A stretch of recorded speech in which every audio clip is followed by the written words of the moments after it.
સમાજની અંદર જે ગરીબ, નિમ્ન, લાચાર અને જે પણ નિમ્ન કક્ષાનો અથવા નબળો વર્ગ છે એ વર્ગ કઈ રીતે આગળ આવી શકે, એ વર્ગને કઈ રીતે આપણે રોજીરોટી આપી શકીએ, એમનો વિકાસ કઈ રીતે કરી શકીએ અને એમના વિકાસની સાથે સાથે એમને શિક્ષણ આપીને રાષ્ટ્રનો વિકાસ કઈ રીતે કરી શકાય એ માટે થઈને કેટલીક સહકારી મંડળીઓ જે છે એ કામ કરતી હોય છે. આ બધી જ મંડળીઓને તાલીમ આપીને રાષ્ટ્રીય સ્તરે જે છે એ સહકાર ભારતી નામની સંસ્થા કામ કરે છે.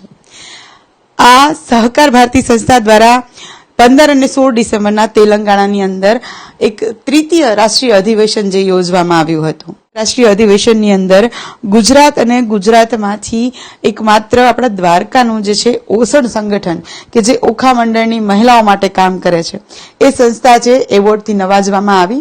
એટલે આપણા માટે ખૂબ ગર્વની વાત છે કે આપણું દ્વારકાનું આ સંગઠન છે જે રાષ્ટ્રીય સ્તરે જે છે એમની નોંધ લેવામાં આવી. અને આપણી સાથે ઓસડના ચેરપર્સન હેમાબેન કેર છે. હેમાબેન પાસેથી જ જાણીએ કે કઈ રીતે આખું જે રાષ્ટ્રીય સ્તરે એક દ્વારકાનું નામ લઈ જવું, દ્વારકાના સંગઠનનું નામ લઈ જવું, તેમાં એ કહેવાય કે ઓખો જગથી નોખો, તો ઓખા મંડળ કે જ્યાં ખરેખર શિક્ષણ બહુ જ ઓછું છે ને એમાં મહિલાઓની અંદર તો સાવ પછાત વર્ગ કહી શકાય. તો આવા ક્ષેત્રની અંદર કામ કરવું સંગઠનનું અને રાષ્ટ્રીય સ્તરે એક આવો એવોર્ડ લેવો, તો આખી જ પ્રક્રિયા કેવી અને તમારો અનુભવ શું રહ્યો? સૌપ્રથમ તો જય દ્વારકાધીશ, નમસ્કાર. શ્રી ઓસડ મહિલા સરાફી સહકારી મંડળી જે દ્વારકામાં ખાસ ગરીબ બહેનો સાથે કામ કરતી સંસ્થા છે. જે પુઅરેસ્ટ પુઅર કહીએ કે છેલ્લે બેઠેલા બહેનો છે એમને અમે આર્થિક રીતે ટેકો આપીને, ધિરાણ આપીને એમને ઊભા કરીએ છીએ. ગરીબ બહેનો પોતાનું, કુટુંબનું અને વિસ્તારમાં આખું પોતાની એક ઓળખ ઊભી કરી છે.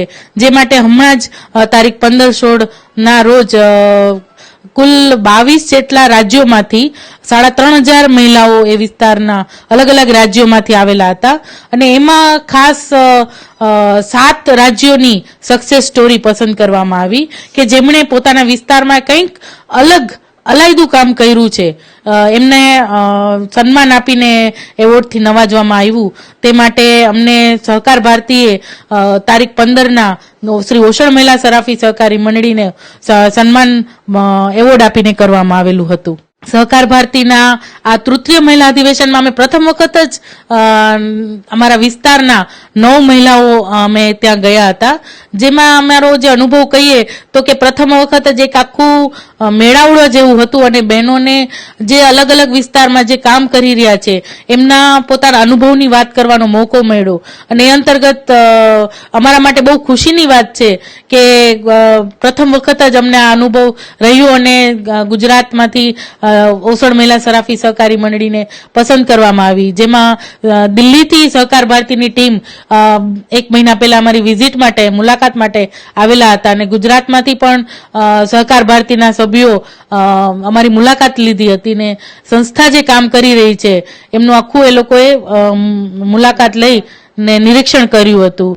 એટલે કહીએ તો બહુ ખૂબ જ અમારા માટે એક અદ્ભુત કહી શકાય ને અમે જે કહીએ કે સાચા રસ્તે ચાલી રહ્યા છીએ. જે ગરીબ બહેનોને, જે ગાંધીજી પણ કહીએ છીએ કે આપણા નરેન્દ્ર મોદી સાહેબ પણ કહે છે કે કોઈ ગરીબ બહેનોનું એમ્પાવરમેન્ટ, મહિલા સશક્તિકરણ થવું જોઈએ અને એના માટે ઘણી બધી યોજનાઓ પણ તેઓ બહાર પાડી છે. તો અમે પણ આ પ્રયત્નથી બહેનોને આગળ લઈ જવા માટે પ્રયત્ન કરી રહ્યા છીએ. આ ઓસડ મહિલા સરાફી સહકારી મંડળી જે અમારા કાર્યકરો છે, જે અમારી આખી ટીમ છે, જેમણે આટલા વખતથી 2014થી અત્યાર સુધીમાં જે મહેનતો કરી છે એમને હું આ સન્માન થયું છે, એમના સહકારથી જ આ બધું થયું છે, નહીતર આ એવોર્ડ મળી શકે નહીં. બીજું જો કહું તો સહકાર ભારતીના રાજ્ય સ્તરના જે મહિલા અધ્યક્ષ નૈનાબેન મકવાણા છે, જેમણે અમારી નોંધ લીધી અને અમારા સંગઠનને આ એવોર્ડ મળે એના માટે એમણે રાષ્ટ્રીય સ્તરે પણ રેવતીબેનને અહીંયા મુલાકાત માટે લઈ આવ્યા. એમનો પણ હું ખૂબ ખૂબ આભાર માનું છું અને ખાસ દ્વારકા ટુડે નો ખૂબ ખૂબ આભાર માનું છું.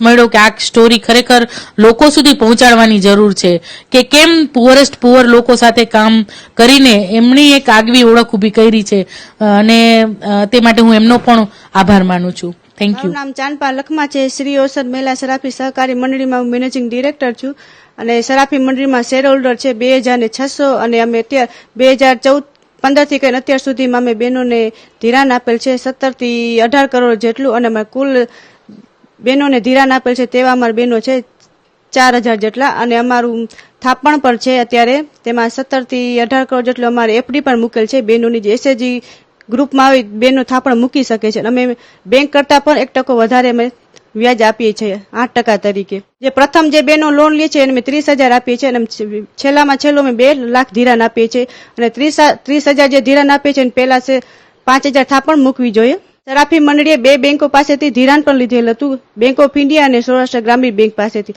હવે અમારે સરાફી મંડળીને બેંકો પાસેથી લોન લેવાની જરૂર નથી પડતી કારણ કે હવે તો અમારી બેનનું ખુદનું શેર ભંડોળ ભેગું થયેલ છે અને એમાંથી અમારી સરાફી મંડળી ધિરાણ આપે છે સ્વસહાય જૂથમાં જે જોડાયેલ જે બહેનો હોય છે તેને સરળ પુરાવાથી જે અરજી લઈને આવે છે તેને સરળતાથી લોન મળી શકે અને કોઈ વસ્તુ ગીરવે મૂકવાની જરૂર હોતી નથી અને ધક્કા પણ નથી ખાવા પડતા ઓખા મંડળના ગરીબમાં ગરીબ મહિલાને આર્થિક સદ્ધરતા પ્રાપ્ત થાય અને સશક્ત બને એ માટે આર્થિક ટેકો આપતી ઓસડ મહિલા સરાફી સહકારી મંડળીને એમને પ્રાપ્ત કરેલા સન્માન બદલ ખૂબ ખૂબ ધન્યવાદ.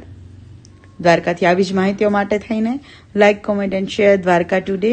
વૃંદા પાઢ્યા સૌને જય દ્વારકાધીશ.